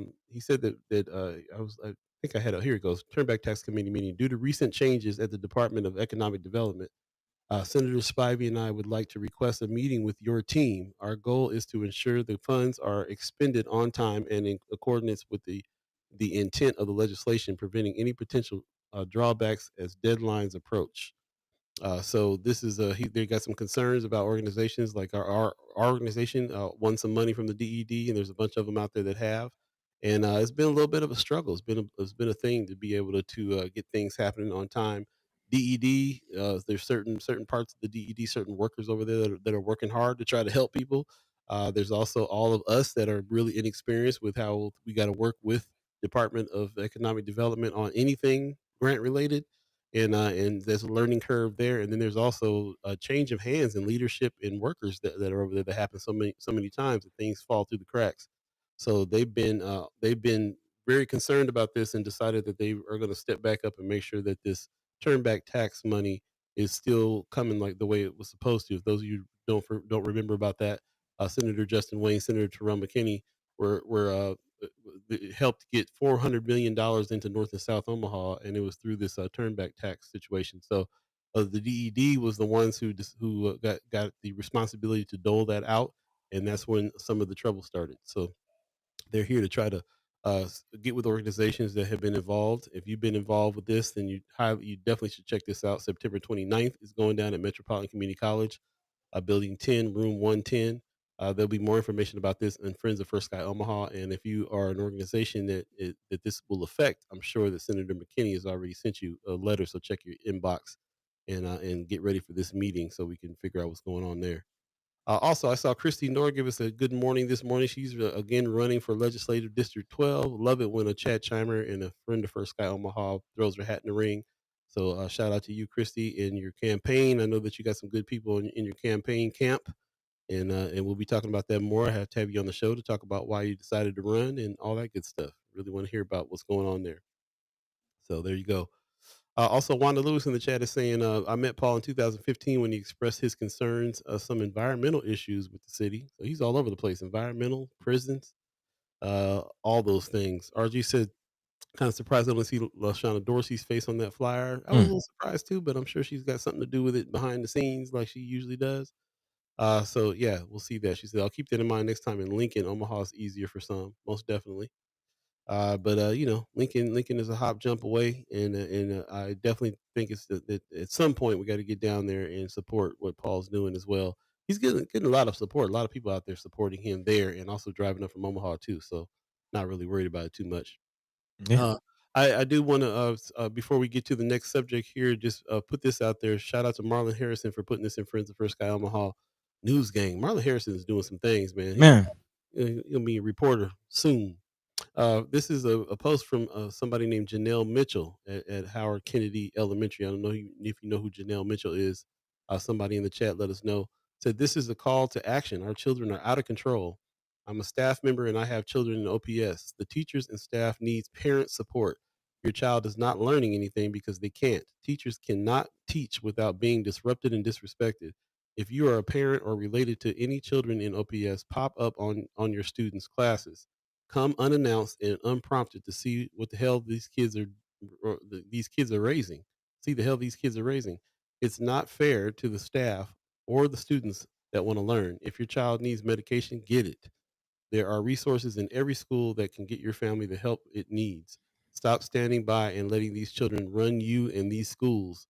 We need to get it together now before it gets too bad. And I'm telling you, we're almost there. So shout out to Marlon Harrison for putting that out. Shout out to Janelle Mitchell, who is part of the school system here, Howard Kennedy especially, and she's putting this call out saying this. We've heard Marlon Harrison talk about this before, and other people come on and talk about it before. We were talking about OPS. We talked to Kimber Snipes, who's on the board. We talk about the issues from that perspective, from the budget perspective. But very rarely do we get to talk to any in the administration and teachers and people that are inside that are dealing with kids that need to understand that. And we've had some incidents. There's been some stabbings and stuff at school. There's been some attacks on teachers recently in the news. A few things going on, and we always talk about, you know, whatever the kids are doing is a reflection of the parents. We need family support. We need parents to step up as well. But you got to be careful there. You don't want to blame the parents for every messed up thing a kid does as well, because the administration at school is supposed to be taking care of the kid when the kid's at school as well. So it's a touchy situation. It's definitely something that we need to figure out some solutions for and help people with family support. I always go with this whole thing: family support is never just the kid; it's always the kid and the family. And the reason why the kid's doing what they're doing is because of the family.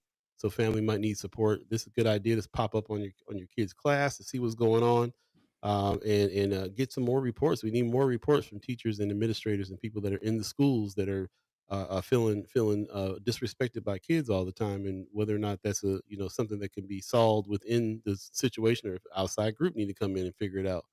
So I just wanted to put that out there. Shout out to Marlon Harrison for putting that there. This is something I'm sure we'll continue to talk about, and would love to hear what your thoughts are. You can always put those thoughts in Friends of First Sky Omaha when we're not live. Any thoughts that you got on this, buddy? Yeah, I actually appreciate Marlon. He's been sharing several stories, similar to the same topic and conversation. If you remember last episode, we talked about the organization from Brother Chrome Lewis, who was down at the North Central game again, just trying to show up and support the youth, and just be present. I mean, that's a big part, is being present, letting the youth know that they're seen, they're felt, they're loved, and they're heard. And I do want to push back on something you said. You kind of cleaned it up a little bit, but as far as the sentiment of not, we do talk a lot about the parents, and a lot of this stuff does start at home. Let's be honest. But also there are incidents where parents are doing all the things that they can and put them in programs and activating community members to help with, to assist with programs and mentorship and things like that. And sometimes the youth still choose whatever path that they choose for whatever reason that it is, via peer pressure or other outside, or whatever's going on internally. You know what I mean? Right. So there is that, and I do think that there needs to be more of a push, more of a conversation, just more of intention and effort towards wrapping our arms around our young folk, because that is a big part of this grander conversation as far as the preschool to prison pipeline, and what's going on with the prison system. Speaking of brother Paul Feilmann, I wonder how many of those who are incarcerated, dealt with delinquency and dealt with truancy, and dealt with, some of the early stages of what we all know this type of behavior and activity and mindset can lead us. So again, big shout out to those who are putting in the work. But just wanted to kind of pull back a little bit on how much we lean on the parents as well, because also there are parents who are out there who who are doing their best, who are just struggling to make ends meet. So each Absolutely. one, yeah, everybody do what they can, really, is kind of the point. So One more thing before we get off this subject. Every time I hear some about any kid in school that is scared of something or some incident happening. Recently, a friend of mine was nervous about something. Or kid called from school like something's going on, and that's happened a few times in this past couple months. And I'm just like so sick of these kids being scared at school for hmm, everything all the time. I'm so sick of hearing this, that they're at school, something's going down, somebody's fighting, and now they're whatever's happening. Somebody, like I said, there's a couple of stabbings that's happened this past couple months. Schools locked down. There was a kid there was a kid even this year got killed at school. There's so much that's going down all the time that every little thing that happens, alarms are going off. The teachers and the administration are pulling people. There's stuff going over, announcements on the PA system. There's always stuff happening, and these kids are sneaking. This happened to me a couple times with a couple friends. I'm sitting there at the salon one time when one of the workers there kid called. I think they're getting ready to send us all home. Something just went down, and then they're scared. We're on lockdown, calling from their phone, like sneaking to make a phone call to their parents that they're scared that something's going down at school. And I'm so sick of kids having to be scared when they go to school.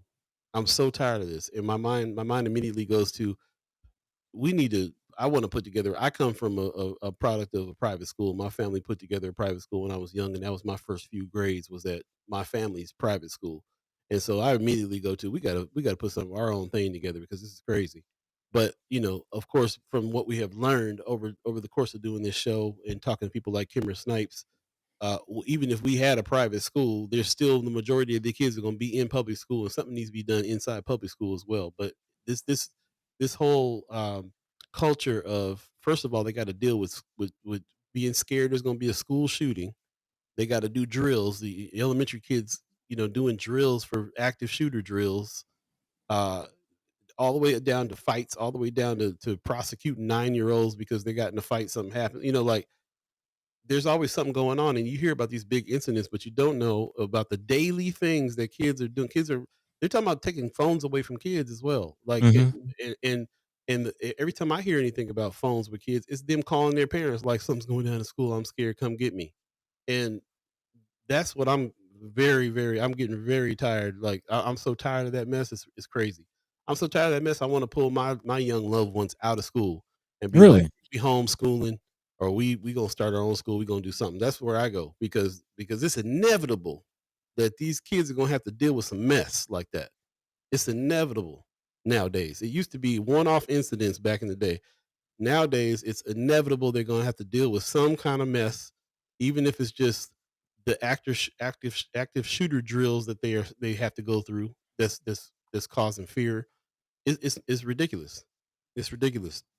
So I'm just very that's where I go with it.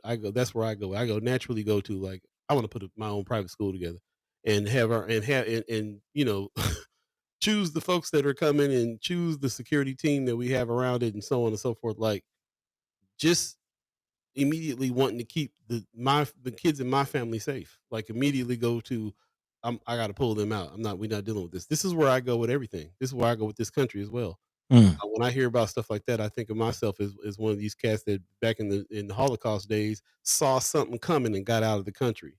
Got people that I can go check out of the country, friends that live in other places. And that's where my mind goes. I'm not gonna be here. I'm not gonna sit here and fight and go through this mess with people. If I gotta be one of them people that see this writing on the wall and gotta get out the country, I'm gonna figure out how to get out the country. I'm gonna figure out how to get my family out the country. And I'm feeling the same way about school. If we gotta if the minute one of my young family members comes back like, yeah, somebody shot somebody at school. I'm like, we taking you out, we homeschooling, whatever has to happen. But it's all coming from me being mad and scared and mad about the fact that kids can't go to school without worrying about real life everyday stuff like that. It's ridiculous. How are they learning anything? How are they being kids? How are they growing up? How are they doing anything under circumstances like that? Like I need to go check it out just so I can calm down. I'm sure that they're still having fun and going to recess and doing things, and it's not as big of a deal as I'm making it. But Hmm. it's also been that I've been sitting there with friends when they got a call from their kid like, "Can you come get me?" It's weird here right now. Man, I mean, it's a reality. It is a reality as far as like just the simple fact that schools have to your point, make drills about it. You know what I mean? Like that wasn't a thing when you was in school, wasn't a thing when I was in school.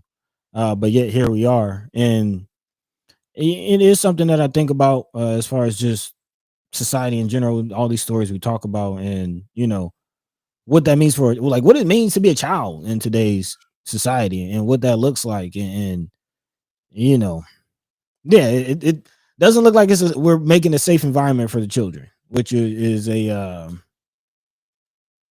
sad realization.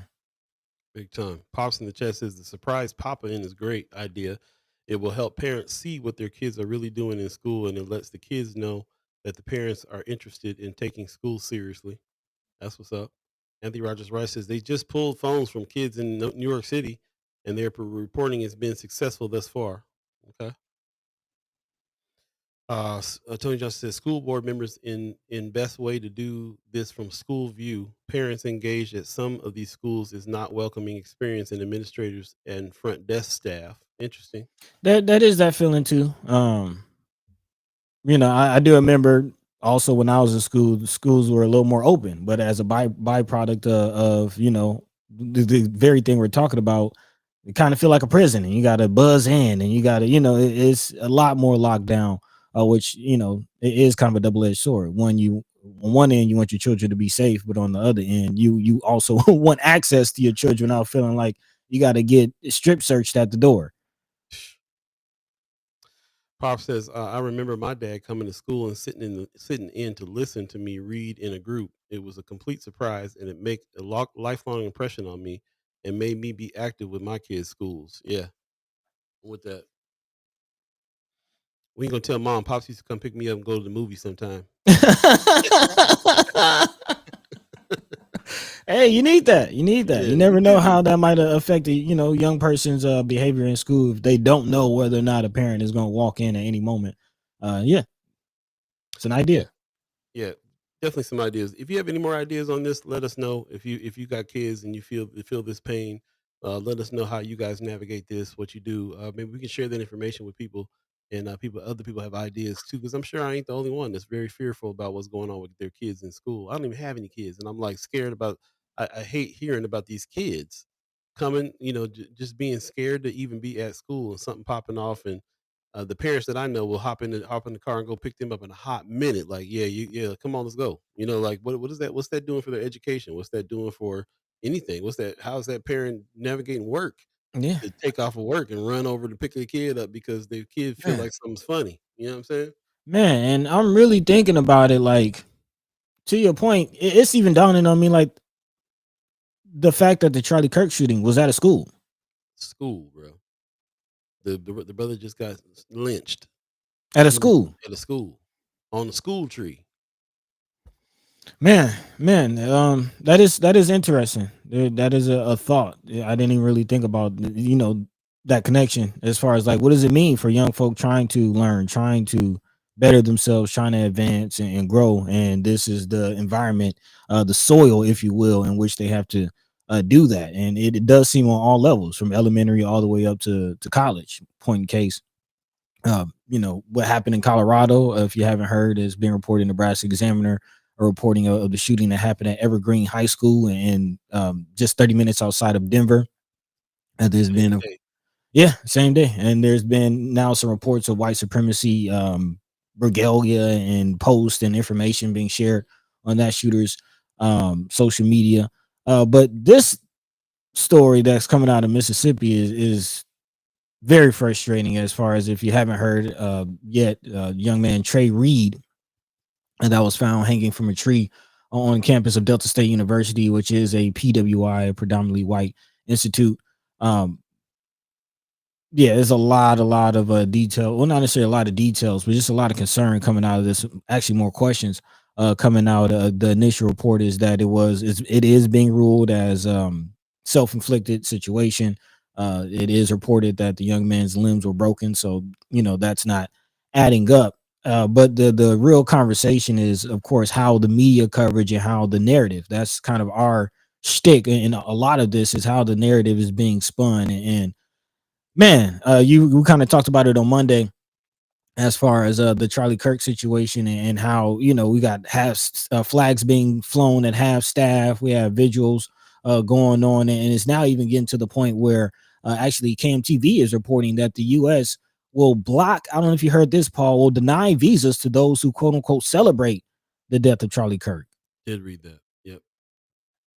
So real repercussions of this situation, as far as the people chiming up and speaking out and voicing their opinion on this Charlie. You can end up in jail, end up getting fined, losing privileges. But yet here we have a young man that was hung, barely hear a peep. Kimmer brought up earlier, there's more to the story too. Another young man was found hung as well, but this is the first one that they picked up on, Trey Reed. Of course, black media and alternative media are going all in, and you should definitely check some of that out, because mainstream media definitely has a different narrative on what happened here. But yeah, this is there's no way that you can't tie this to everything else that's going on right now. This Kirk stuff that they feel like he's a martyr. He's a martyr to these groups now that Charlie Kirk done passed away through this shooter. They're everything on the news is about the shooter. It amazes me how many times they how much effort they work into figuring out that shooter's motives. They want to know why he did this so bad. I don't remember them ever asking. No, something happens with somebody black, they'll be asking them, well, "What's your motivation for this?" It's just assume that we're everybody's a criminal, so that's their motivation. But when it comes to something like this, they're going all in on what this man's motivation was for doing this. And of course, I guess he has some a trans person or somebody at home and they're trying to tie that mess together, because remember, we just last week we talked about them trying to take away guns from trans people. So there, it's amazing like how many narratives are getting woven into all this, and this is the ultimate narrative. It's almost like it almost feels like maybe this stuff was done on purpose, because they have used this to fuel everything. They've used this to fuel attack on everybody. Man, And you know what I'm saying? You said it, man. Like I'm really going through it in my mind, and it does feel like everybody is under attack except for white Christian men. And really, white Christian men, point in case with the Charlie Kirk situation, are also under attack by white Christian men.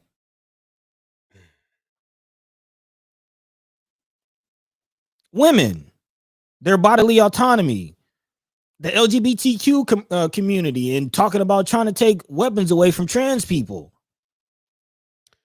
Detaining, locking up women ice raids at work. The threats against African American community, quote unquote African American communities, HBCUs having to shut down. Black men getting lynched again. On that note, brother Anthony Rogers right did post in the chat. It says the family has asked that people not post pictures and just keep them in our prayers. FYI. Appreciate that info. I did feel funny about showing it, but I want that brother to be remembered as well. Oh yeah, I mean they're making Charlie a martyr. RG says black bodies don't hang themselves, especially when both of your arms is broke and legs. I'm going to go back up in the chat a little bit. Let's see. Replenish the vocalist has some great points. He says he's talking about bringing people to school. He said bring a local mentor with the parent to help give advice and show outside support too. That's a good idea, especially if it's a single family home. They might need some support. Yep. Says it means a lot to single parents and the kids. Appreciate that idea. You just reminded me about times when Sherman Wells, shout out to Sherman Wells, he'll show up. He'll pull up on a kid in a minute. Man, and go into the school and go. He's done it several times where he's gone and checked down some kids that were in trouble or something was up. Bought them shoes, bought them jackets. So there's somebody from community that even beyond his own kids is going to go out here and take care of the kids in that way and show up where they're at school or elsewhere. So good idea, brother Replenish, to remind ourselves about that. We also can be mentors too. We also can help some of these single parents out by showing up, popping up with them, and just helping the family. It's all family support. It's helping families be involved as well. That's what I'm looking at. Also, Tony Johnson, we were talking about getting in school. Tony Johnson said one time I got numerous questions about picking up granddaughter, despite daughter notifying the school and being limited to emergency contact. Even had photo ID ready, and they treated me like a stranger. Yeah, RG said, yeah, man, last time I went up to the north, they got badge readers on the doors and you got to be let in. I was shocked. Oh yeah, it's locked down. It's locked down. Again, it's a double-edged sword. Yeah. Marlon Harrison says, I was part of the last generation that my parents and grandparents used to come up to the school and went to the bathroom to have a talk, if you know what I mean. Man. Pulls you out of class and we go in the bathroom and have a talk. Yeah. I guess that don't happen no more either. They try to act like you're abusing the kids in that case. Anthony Rogers Wright says it's good to see members of the right even pushing back on AG Pam Bondi's comments about suppressing free speech. Yeah, I did see that. That was pretty interesting. I didn't hear those comments. Yeah, and he says, and they are trying to stigmatize transgender people is sick and dangerous. He says we gonna get to the bottom of this. Miss Africans don't play, and we'll do what they Miss Africans like that don't play and do what they do what they got to do in order to get answers they demand. Yeah, it's interesting. Some groups really push for answers on stuff and get them. And that's interesting too. So shout out to the ones that are trying to do that. But we got to get answers for all of it. Yeah, it's the times we're in. How are we doing anything but having these discussions and talking about this and trying to figure things out, put things together? Mostly, just really to figure out what we're doing. What we gonna do? What we gonna do? I always go back to the work that Brother Kasim is doing at the Black Agenda Alliance in the Survival Club. I think about some of the work that Kimber Snipes is doing. She's been Boost to the Roots with the Babies Forever programs at the library. Now she's in school district. Really taking care of kids on a neighborhood level. I think about people that are really about it, and some of the people that are in private schools and also teaching the kids, and those teachers that are in public schools that really care. There's some that are just getting a check, and then there's some out there that really really care about. They feel like those are their kids. Mm-hmm. Shout out to them. Shout out to the people that are really putting Boost to the Roots in those messed up circumstances, dealing with kids, the bad ones too, the ones that are disrespecting them every day, and everything else, and dealing with parents who there's a lot of parents. I was last time I really checked in on the generation that the parents turned into the people that were like, don't you discipline my kid, I'll discipline my kid. When right before that it was, you need to do what the teachers say. My generation came up, it was the teacher said something that you was messing up with and you got in trouble because the teacher said you did it. Nowadays it seems opposite of that. It seems like It seems like they're not listening to the teachers, and or they they're like, don't discipline my kid, so like how do you do anything in school, and then keep going every day and keep on trying every day to try to reach some. Yeah. You got to give them some shout outs for that. Yeah. I mean, it's kind of a catch 22 because I mean, you do have the preschool to prison pipeline, and you do have an excessive amount of black and brown students being expelled and viewed as, you know what I mean. So when you talk about teachers disciplining your children, that there is that side of it. I think, to your grander question of what it is to do, it goes back to, why we're doing this lanes of change and just where we are and all of it, as far as rallying around people who are doing the work, rallying around people who are looking upstream, and who have boots to the roots, and support them or join forces, with what's going on. And I'm talking about people who, are going about acquiring land, who are going about, developing housing, who are going about attacking food scarcity, and doing urban farming, and collaboratives and initiatives and things like that on the ground level, um because you see the madness at the top. And quite honestly, I'm wholeheartedly believing that the system and everything that's going on is according to the plan. This The chaos that's happening is intentional, and it's going somewhere. Very true. I do like what you're saying though about this, bringing it back down locally, because the people that are really working to try to do something now, and also like the changes that we can make. There are changes that we can make. There are people fighting for certain things and so on. So I do feel some comfort in bringing back down to like what can we do about our situations now, and people buying land, for instance, like you're describing. It does bring some hope when you start thinking about that. The only time I really start thinking about there's a couple things that happen for me when I start really thinking about what needs to be happening. Y- Belief in the higher power, belief in God, belief in deciding that there's certain things that's going to end up happening, and there's certain things that they ain't going God ain't going to even let happen, and there's also protections involved. Is when it comes down to it, ain't nobody gonna be able to fix this but God. Basically, is where I draw some comfort from. The second part of that comfort I draw from is when we talk about doing for self, and we talk about how uh, BAA bought some land, and we talk about building schools. We talk about taking care of our community in the way that we are. That's the only other thing that makes me think, yeah, okay, cool, yeah, we got that, we can do that. Those are the two things that I try to draw from personally, because you can really get lost in the sauce out here with everything that's happening the way it's happening, Yeah. and we gotta continue to go on that. This is a season 3B, space is the place. Hmm. Talk about spaces and places. We talk about people buying land. We talk about housing. We talk about a whole bunch of things like that. There's a lot of stuff going on right now with that housing, with those housing situations. As you remember, we talked about what happened with the Fairdale Cafe the other day, where they were a failed eviction happened, and we were wondering what was going on with OEDC, and they put out a statement. And this was interesting. We put it on Friends of First Sky Omaha. You guys had a lot to say about it, but the statement from OEDC, from Michael Maroney, President and CEO, Omaha Economic Development Corporation, saying, in light of recent media coverage surrounding Jackson's Fairdale Cafe, we want to acknowledge the concerns voiced by the community, which is cool, I guess. While ongoing litigation limits our ability to provide detailed commentary, we remain steadfast in our commitment to the judicial process, and will avoid making any public statements that could compromise its integrity. Okay.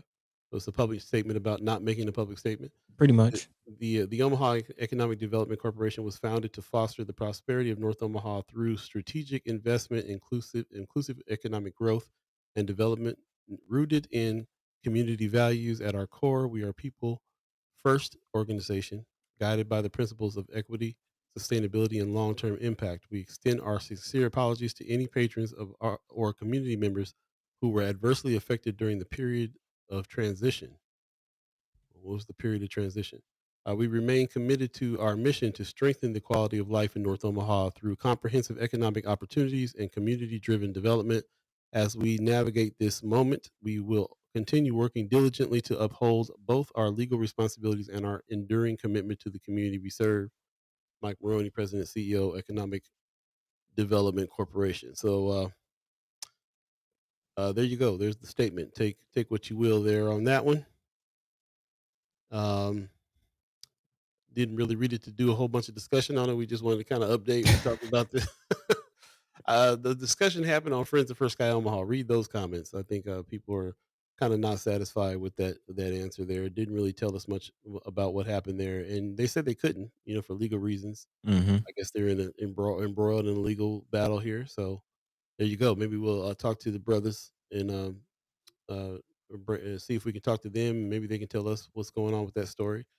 And I'm also continue to reach out to OEDC and have them come through too. We want to. This situation is going on. We're not going to get too much information from them, like they just said. Things going on embroiled with the legal battle. But in general, the rest of that letter that talked about what they're trying to do in the community, how they're trying to be committed to the community. Definitely want to talk to them about that and some of the things that has been happening and that people are upset about. And one of the things that they are involved in now that's going to affect the future of our area as well. So we'll keep on trying to reach out to them. But this is really interesting that that's happening, especially when we're talking about properties on the Deuce, businesses on the Deuce, in an organization that owns a lot of the some of the properties in North Omaha that we're talking about. It's there as well. So we'll definitely continue to talk about it. I know that you probably got a lot to say. Pop says, was the period of transition when they threw the people out in the middle of their lunch? That's what I was thinking. That's my thoughts. But yeah, I'm kind of curious exactly what that meant. And yeah. I mean, not very informative. A statement about not making a statement. Again, that could have just been a tweet.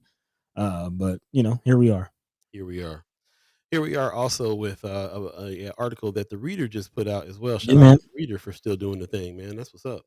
Yep. Glad to hear it. Speaking of housing and development, this is actually something we kind of talked about on Monday. Sister Cheryl Weston, speaking of strategic communication, she's chiming up about this situation, feeling like she's calling it a $40 million cover up, is what she says. You can check out her whole breakdown of this. She actually went through the whole city council agenda over the weekend on her conversations with Cheryl Weston on YouTube, so you can check that out.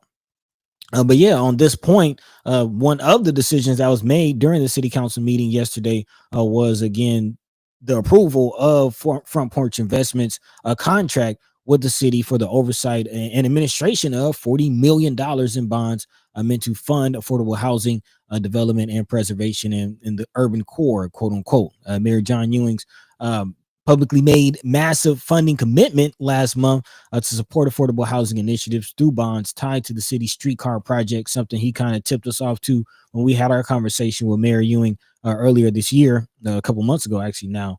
And now it's coming to fruition. Now it's happening, I think, to the tune of $40 million towards Front Porch Investments. If you remember, Front Porch has already been doing some pretty big projects. They were behind what happened with the Mayotte situation that I believe is Blue Prairie, I think is the name of the development now, kind of by Wakanda, right off of Sorensen.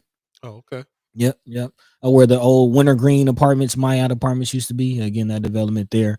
So there are some things, and kind of just side note, has anybody heard of anybody who moved into those or been over there to check out that situation up close and personal? I am kind of curious about what's going on with that. But as far as this project, the $40 million could support, according to this article, up to 1,900 homes in the urban core. That's according to Jody Holston, who's the director of Front Porch. This investment advances both density and affordability, quote unquote, preserving homes and preventing displacement while financing new development, according to Holston as well. So again, this is a $40 million. This is a part of a larger project to the tunes of hundreds of millions of dollars, according to Mayor Ewing, as far as going towards affordable housing. As far as the definition of affordable housing, that hasn't really changed. So again, what this real situation means, what are the actual numbers of some of these properties, and are they actually affordable? It's still a question, but there is a push, there is investment going towards housing. But in the words of Sister Cheryl Weston, she believes there's some nefarious things going on, calling it again a $40 million cover up. So let us know what you think. Let your mind be free. Let your voice be heard on that situation. Again, definitely check out Sister Cheryl Weston's podcast, Conversations with Cheryl Weston, on YouTube. In the meantime, between time, Paul B. What say you? Yeah, man. More to see. I definitely want to dig in a little bit more and see what this is. As you mentioned when we had that conversation with Mayor Ewing, he was laying out some of the ideas that he had about this. I think when we walked into the situation, we said the streetcar is here. When he became mayor, it wasn't. It was too far into it to even change it up. And then when he looked into it, he saw some benefits there, and it was able to start putting a plan together in order to do some stuff. But again, when we talk about affordable housing, what does that mean? In our conversation with Mary Ewing, we asked him that directly. He gave us the 30% of your income answer, Hmm. and it's still going to be real tough for a lot of people to be able to live. We just are not going to ever get to that point where we quit saying that. They're stuck in their ways about what affordable housing means, and that's crazy. But it should be like Anthony Rogers Wright taught me: low and moderate income or social housing is what we need to be looking for, and that's a whole different price point than what they're talking about with affordable. But there will be some people that can benefit from some of this housing that gets built. I think the follow the money aspect was interesting to me too. We'll be talking Hmm. about that next season, but for some of the money that has been given to some of the businesses along that corridor. We're asking about where is that money coming from? Is that taxpayer dollars is going to some of these or these businesses that got disrupted and needed to get funds? This 40 million that is being used to do some house building, where did where did those there was a surplus sitting somewhere? The follow the money aspect is something that I kind of want to dig into a little bit more as well on that one. Hmm. But I have a feeling that it was very strategic because they were like, well, the streetcar's here, it's not leaving. What are the benefits here? What can we do for it? Where is there money sitting around for this? What can we use this money for and put this over here to do something? And if the man is saying let's put this money over here to do something about making some more housing in a housing crisis situation, and even if we don't agree on the word affordable, if that's what the intent is, then there'll be some people that it benefits. And is that enough? What do we need to do to make that a better situation or more of a situation for people, especially people that are a lower and moderate income in their housing crisis? So those are kind of my ideas there. I see Anthony Rogers right in the chat going off. He's saying this is a joke, and all of the people who supported this sham are trying to get paid. Also, he says, has anyone seen actual numbers for how much the affordable rents will be? Nope. Also, and why are we or aren't purchasing of municipal bonds being opened up into the general public? That's interesting to talk about that. So yeah, so I appreciate the questions. I appreciate the sentiment as well. Uh, I'm trying to figure out whether or not we know there's going to be some good to this and some bad to this, just like always. Hmm. And I definitely want to go find out some more information. And I'd like to start where follow the money. I'd like to start where's this 40 million coming from? Where did it come from? What's it actually going to go to? You know, how did the streetcar generate m- funds?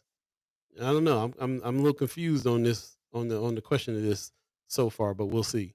I think my biggest concern is whether or not there's going to be we can get rid of some of these housing disparities out here and get people to be able to find a place to live and to be affordable to them or Yeah. just in general.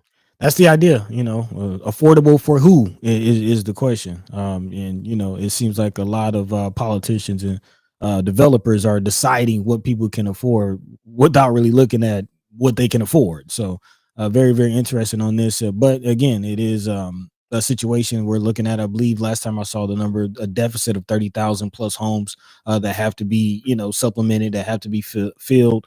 Um, but again, what does that mean for economics? What does that mean for the bottom line? What does that really look like? So yeah, we'll definitely continue to follow the money, as Paul said. Big time.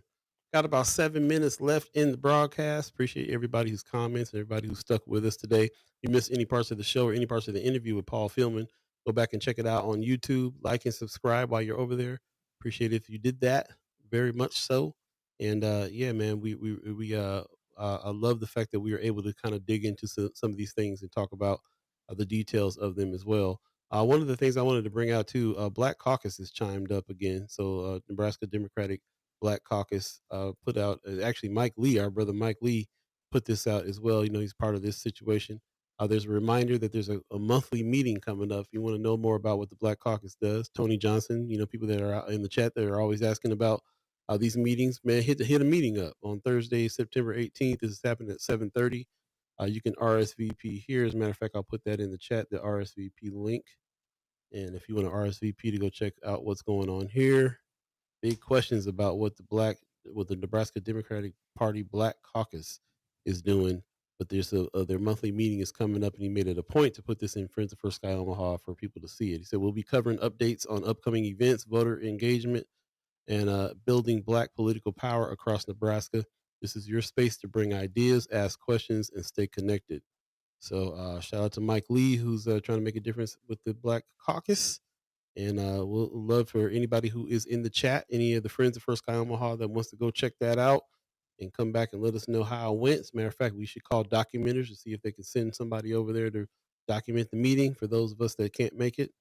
But Man, might be something to be interesting to check out.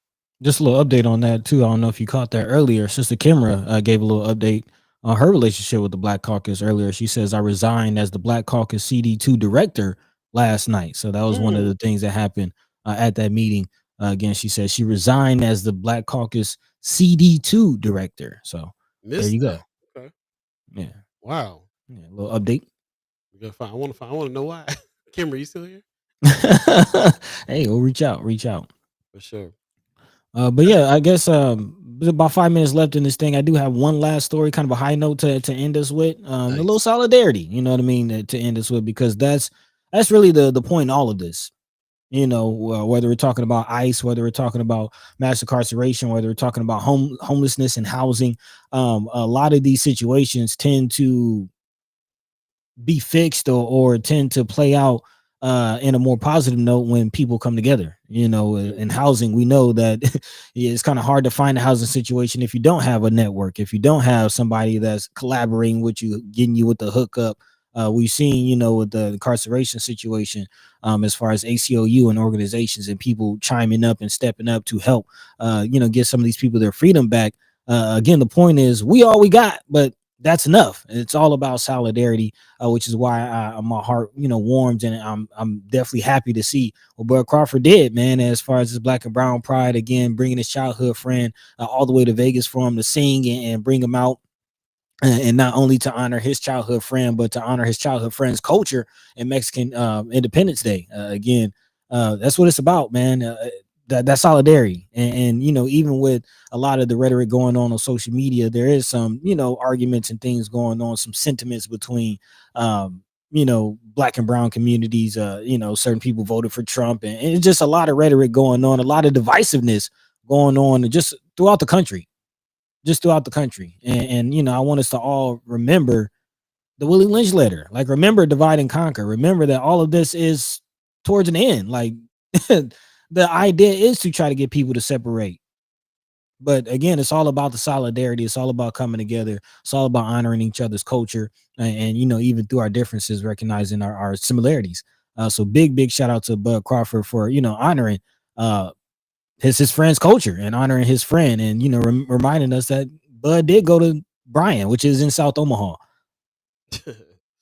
I didn't even think about it, but it started when the more you think about it, the more sense it makes, and the more sense it doesn't make for us not to be on the solidarity tip, man. Again, we all we got, and that's enough. So big shout out to Bud for reminding us, and shout out to all of you who's pushing that line.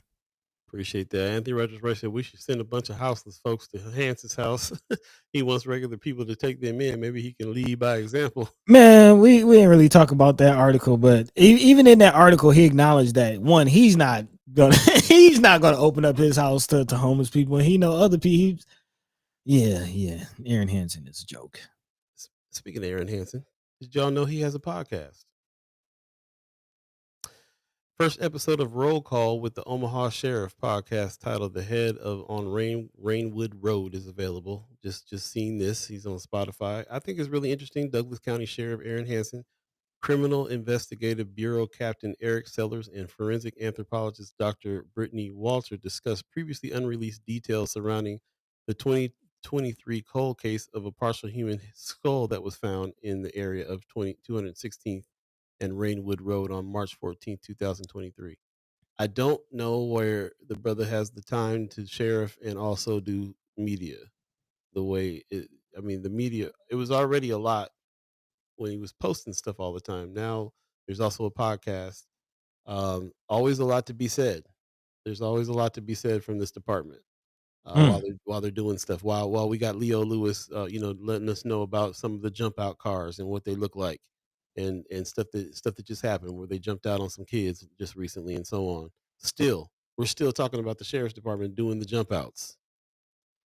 So I don't know if you guys knew that that was the case. I don't know if anybody. I probably won't be able to listen to it. Maybe I'll try to check a little bit out. I don't know. We'll see. Um, we'll see. But yeah, I think it's really interesting the way that the sheriff's department chimes up, specifically Sheriff Hansen and also uh, the Omaha, not police department, but the union, police union. Mm-hmm. The PR and the spokespeople, we're in media, so we know that this it takes a lot for them to craft these statements and put these things together and put these things out because they're really spreading, trying to promote and spread ideas as well. And it's always with a slant. It's never any questions answered or any clarity on anything. It's almost like so they can justify a lot that gets done all the time, and they spend a lot of time in media doing that. So yeah, interesting stuff. He's on the list of the six to dismiss that Precious McKesson has talked about. Uh, Governor Jim Pillen, Senator Pete Ricketts, Bacon's out of there. Congressman Mike Flood, Congressman Adrian Smith, and Don Klein for Douglas County Attorney, Douglas County Sheriff Aaron Hansen. Voting has started. We've seen some rallies out there in North and South Omaha. Democratic Party was out there in South Omaha in solidarity, trying to get people registered. Man. Where's that coming from? Mm-hmm. Sound like you've got mail. Yeah, it's not on my end. I don't know where that's happening. That's crazy. Appreciate you guys coming through. It's 9 o'clock. Maybe that's what it is. It's saying, hey, it's time to go. Time to get up out of here. Somebody ring the bell. Appreciate everybody that joined us today. Buddy, you got some words for the people? Let's go ahead and get out. Yeah. Again, thank you to Paul Feilmann for taking the time from the front lines to come and speak to us. Again, big shout out to all of you who have joined them. If you want to buy the brother some lunch, get him some coffee, check him out. You know where to find him, right there on the governor's front lawn, applying that pressure. That's the office, man. So again, big shout out to Paul for doing the good work, man. That's what it's all about, man. Again, we're not expecting everybody to do everything, but do what you can in your lane, and we try to do it together.